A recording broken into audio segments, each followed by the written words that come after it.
ഹമാസിനെതിരായ പോരാട്ടം വിപുലപ്പെടുത്തി ഗാസ കീഴടക്കാനും പ്രദേശം കൈവശപ്പെടുത്താനുമുള്ള പദ്ധതിക്ക് ഇസ്രയേൽ ഭരണകൂടം അംഗീകാരം നൽകി. ഗാസയിലെ പ്രവർത്തനം വിപുലീകരിക്കാനുള്ള പദ്ധതി സുരക്ഷയുമായി ബന്ധപ്പെട്ട മന്ത്രിസഭാ സമിതി ഏകകണ്ഠമായി അംഗീകരിച്ചതായി അധികൃതർ പറഞ്ഞു. ഗാസയിൽ ഹമാസിനെതിരെ പോരാട്ടം ഘടിപ്പിച്ച് പ്രദേശം കീഴടക്കുന്ന പദ്ധതിക്കായി റിസർവിലുള്ള 10,000-കണക്കിന് സൈനികരോട് യുദ്ധരംഗത്തേക്കിറങ്ങാൻ ഇസ്രയേൽ ആവശ്യപ്പെട്ടിട്ടുണ്ട്. ഗാസയിൽ തടവിലാക്കപ്പെട്ട ബന്ദികളെ തിരികെ കൊണ്ടുവരികയും ഹമാസ് തീവ്രവാദികളെ പരാജയപ്പെടുത്തുകയും ചെയ്യുക എന്ന ലക്ഷ്യത്തോടെയാണ് നീക്കമെന്ന് ഇസ്രയേൽ പ്രതിരോധ സേന പറഞ്ഞു. അതേസമയം പുതിയ നീക്കം തടവിലാക്കപ്പെട്ട ബന്ദികളുടെ ജീവൻ അപകടത്തിലാക്കാമെന്ന മുന്നറിയിപ്പും സൈനിക മേധാവിമാർ ഇസ്രയേൽ മന്ത്രിമാരെ അറിയിച്ചിട്ടുണ്ട്. അടുത്തയാഴ്ച US പ്രസിഡന്റ് ഡൊണാൾഡ് ട്രംപ് ഈ പ്രദേശം സന്ദർശിച്ചതിന് ശേഷം മാത്രമേ ഇത് നടപ്പിലാക്കൂ എന്നും അതുവരെ ഹമാസുമായി വെടിനിർത്തലും ബന്ദിമോചന കരാറും പാലിക്കാനുള്ള ശ്രമങ്ങൾ തുടരുമെന്നും ഇസ്രയേലി മാധ്യമങ്ങൾ റിപ്പോർട്ട് ചെയ്തു. സാധാരണക്കാരെ തെക്കൻ ഗാസയിലേക്ക് മാറ്റി നിയന്ത്രണം പൂർണ്ണമായും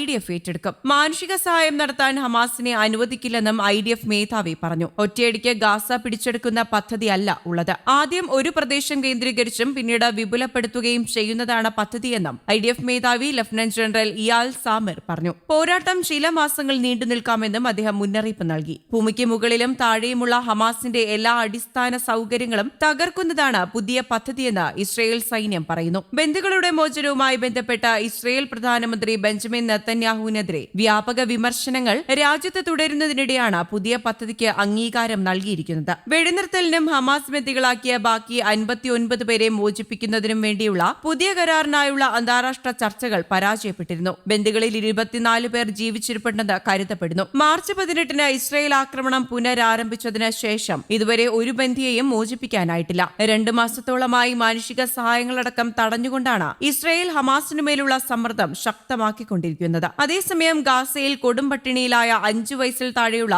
3500 കുട്ടികൾ ഏത് നിമിഷവും മരിച്ചേക്കാമെന്നാണ് റിപ്പോർട്ടുകൾ പറയുന്നത്. 2.9 ലക്ഷം കുട്ടികൾ പട്ടിണി മരണത്തിന്റെ പാതയിലാണെന്നും ഗാസ ആരോഗ്യ മന്ത്രാലയം അറിയിച്ചു. ഇസ്രയേൽ നടപടികൾ മൂകമായി നോക്കി നിൽക്കുന്ന ലോകരാജ്യങ്ങൾ ഗാസയിലെ കുട്ടികളെ പട്ടിണിക്കിടുന്നതിൽ പങ്കാളിയാവുകയാണെന്ന് മുനമ്പിലെ ഓക്സ്ഫാം ഭക്ഷ്യസുരക്ഷാ വിഭാഗം മേധാവി മഹ്മൂദ് അൽ സാഖ പറഞ്ഞു. അവശ്യവസ്തുക്കളുടെ വരവ് 2 മാസത്തിലേറെയായി പൂർണ്ണമായും നിലച്ചിരിക്കുകയാണ്. ബേബി ഫോർമുല, പോഷകാഹാര സപ്ലിമെന്റുകൾ എന്നിവയെല്ലാം തീർന്നു. ആശുപത്രികളിൽ ബാക്കിയുള്ളത് 3 ദിവസത്തേക്കുള്ള ഇന്ധനം മാത്രം. അവശ്യവസ്തുക്കളുമായി 100 കണക്കിന് ട്രക്കുകൾ അതിർത്തിക്ക് പുറത്ത് കാത്തുകിടക്കുന്നുണ്ടെങ്കിലും ഇസ്രയേൽ പ്രവേശനം നിരോധിച്ചിരിക്കുകയാണ്. അടുത്തിടെ സഹായവുമായി പുറപ്പെട്ട ഫ്രീഡം ഫ്ലോട്ടില്ല കപ്പൽ മാൾട്ടയ്ക്ക് സമീപം ആക്രമിക്കപ്പെട്ടിരുന്നു. അതിനിടെ ഗാസയിൽ ഞായർ വൈകിട്ട് വരെയുള്ള 24 മണിക്കൂറിൽ 40 പേരെ കൂടി ഇസ്രയേൽ കൊലപ്പെടുത്തിയതായും റിപ്പോർട്ടുകളുണ്ട്. News desk, Kerala Kaumudi.